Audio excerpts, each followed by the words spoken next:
साथियों, पिछले चैप्टर 120 और 121 में हमने आपसे तुला राशि यानी नीच के सूर्य के मेष लग्न से और वृश्चिक लग्न तक के फलों के बारे में बात की थी।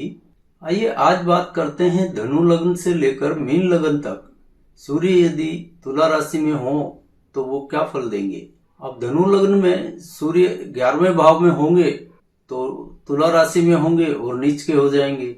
और यहाँ आप देख रहे हैं कि सूर्य के पास 9वें भाव का आधिपत्य है, यानी नवमेश है और अपने भाव से तीसरे बैठे हैं।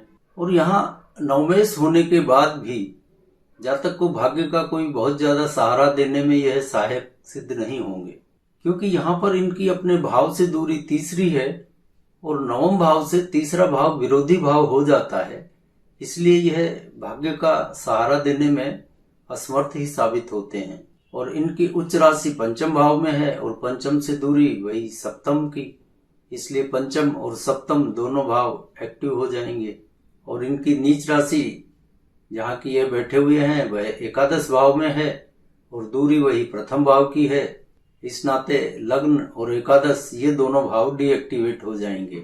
जैसा कि हमने अभी तक देखा है कि सप्तम भाव एक्टिव होने से विवाह योग्य आयु हो तो उसमें विवाह हो जाता है। और यहाँ पर भी जातक की यदि विवाह योग्य आयु है तो इस दशा में विवाह तो अवश्य हो जाएगा। अब पंचम भाव यहाँ पर एक्टिव है सूर्य की उच्च होने के कारण, और पंचम भाव को आमतौर पर बहुत अच्छा श्रेष्ठ ही समझा जाता है और बुद्धि का स्थान भी है। लेकिन यहाँ पर पंचम का संबंध सप्तम भाव से जुड़ रहा है, यानी पंचम और सप्तम दोनों एक्टिव हैं। तो पंचम में उच्च होने के बावजूद भी यह सूर्य शिक्षा में व्यवधान ही उत्पन्न करेंगे। और मान लीजिए यह शिक्षा काल नहीं हो, जातक के किसी अन्य आयु वय में यह दशा आ रही है, तो इस पंचम के एक्टिव होने के कारण जातक को नौकरी या अधीनता करने की इच्छा नहीं रहती है। यदि नौकरी करता भी हो तो नौकरी छोड़कर अपना रोजगार तलाश करेगा, अथवा हो सकता है उसकी नौकरी छूट जाए, क्योंकि यहाँ पंचम उसको स्वतंत्रता की ओर ले जाना चाहता है। तो नौकरी करता होगा तो नौकरी छोड़ देगा या सामने वाला ही इसको छोड़ दे और यह अपना जो भी कुछ हो खुद का रोजगार करने लगे। यहाँ पंचम एक्टिव होने का तात्पर्य यही समझना चाहिए। कुल मिलाकर सूर्य की इस दशा में जातक को लाभ प्राप्ति के लिए कठोर संघर्ष करना ही पड़ता है। तो अभी तक हमने आपसे बात की धनु लग्न में तुला राशि के सूर्य के फलों के बारे में। आइए अब बात करते हैं मकर लग्न में यदि सूर्य तुला राशि में हो यानी नीच के हो तो क्या फल देंगे। अब यहाँ पर मकर लग्न में सूर्य अष्टमेश हो जाते हैं और दूरी तो अपने भाव से वही तीसरे भाव की ही है और दसम भाव में बैठे हैं। और इनकी उच्च राशि मेष चतुर्थ भाव में है और चतुर्थ भाव से इनकी दूरी भी सप्तम भाव की है। तो यहाँ पर चतुर्थ और सप्तम दोनों भाव एक्टिव हो जाएंगे। और इनकी नीच राशि दसम भाव जहाँ की है बैठे ही हैं, इस वजह से दसम और लग्न ये दो भाव डीएक्टिवेट होंगे।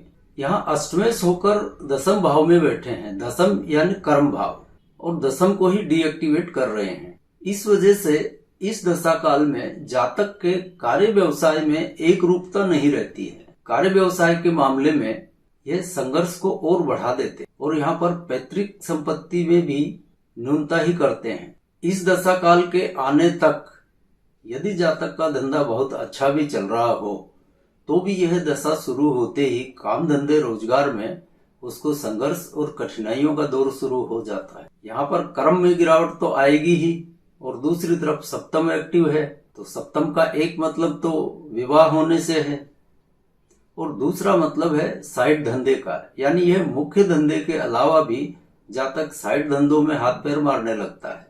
हाँ, यहाँ पर चतुर्थ एक्टिव होने का एक अच्छा फल यह मिल जाता है कि इस दशा काल में जातक यदि साझेदारी में कोई व्यवसाय करता हो या किसी से नई साझेदारी भी कर ले तो फिर इसका धंधा चल निकलता है। तो अभी तक हमने आपसे बात की मकर लग्न में तुला राशि में स्थित सूर्य के फलों के बारे में। आइए अब बात करते हैं कुंभ लग्न में यदि तुला राशि में सूर्य स्थित हो तो उसके क्या फल होंगे। कुंभ लग्न में सूर्य सप्तमेश होकर अपनी नीच राशि तुला में बैठे हैं नवम भाव में, और सूर्य की उच्च राशि तीसरे भाव में है, और तीसरे भाव से यानी अपनी उच्च राशि से इनकी दूरी सप्तम है।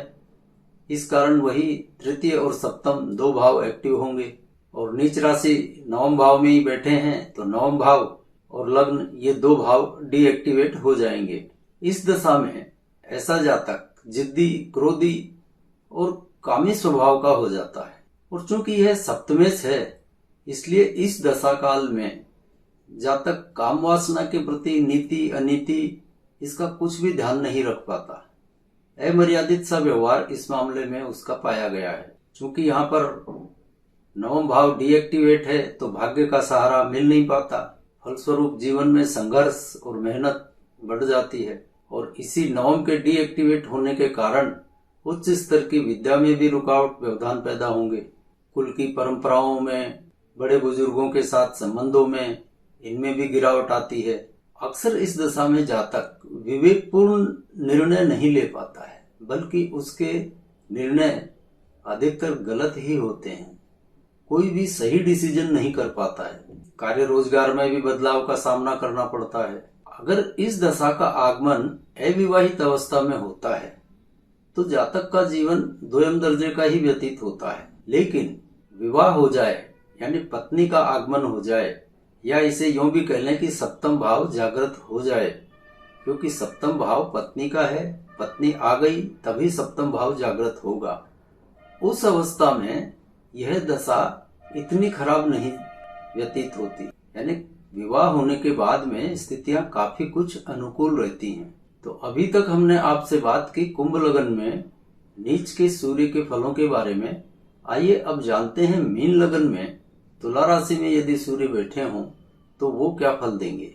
यहाँ पर सूर्य षष्ठेश होकर अपने भाव से तृतीय हो जाएंगे, जो कि अष्टम भाव में बैठे होंगे। इनकी उच्च द्वितीय भाव में है और उच्च से दूरी वही सप्तम भाव की है, तो यहाँ पर द्वितीय और सप्तम दो भाव एक्टिव हो जाएंगे। और नीच राशि अष्टम भाव में ही है तो अष्टम भाव और लग्न ये दो भाव डीएक्टिवेट होंगे। यहाँ पर आप देख रहे हैं कि षष्ठेश ने द्वितीय और सप्तम को एक्टिव किया है। इस वजह से जातक की वाणी में असंयम रहेगा और कामुकता इसके व्यवहार में स्पष्ट दिखाई देगी, और इस दशा में जातक को स्थायित्व नहीं मिलता। बार बार कार्य धंधों में बदलाव का सामना करना पड़ता है। काम और क्रोध बढ़ता है, बल्कि यूं कहिए कि जातक की चेतना के स्तर पर भी गिरावट आती है। यह दशा न केवल व्यक्तित्व में, प्रभाव में कमी करती है, बल्कि शारीरिक कष्ट को भी दर्शाती है। इस दशा काल में जातक चाहे जो भी कर ले, पर उसे संतोष की प्राप्ति नहीं हो पाती। वह और अधिक के चक्कर में ही उलझा रहता है।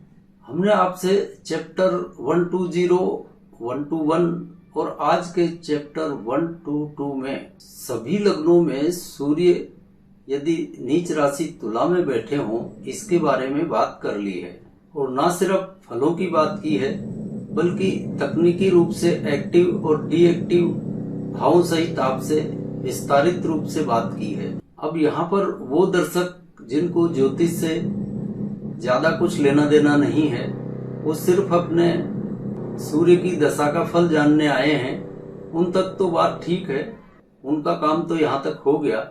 लेकिन जो वास्तव में जिज्ञासु हैं और ज्योतिष को, इस विधा को समझना चाहते हैं, यहाँ से आगे की बात उनसे करना चाहते हैं।